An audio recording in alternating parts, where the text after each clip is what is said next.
Hey everybody, this is a real quick video in case you have a JBL Tuner 1 first generation OG Bluetooth speaker radio and you need to do a hard reset to the factory default settings on it.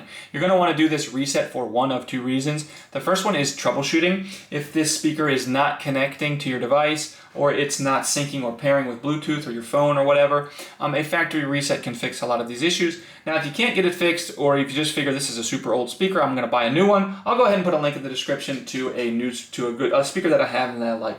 But anyways, the second reason you might want to do this is if for whatever reason you just want to delete everything off of here so that you can just set this speaker up like it's new. We can go ahead and do that, and it's really simple to do. All we need to do is make sure that our speaker is turned on, and then once it's turned on, we're just going to find the volume up button here and the Bluetooth button right next to it, and just press and hold both of those buttons for more than 10 seconds. And after those 10 seconds are up, the speaker will turn off, and then it will automatically reboot back into its factory default settings. And then you can basically set this up like it's a brand new speaker coming out of the box.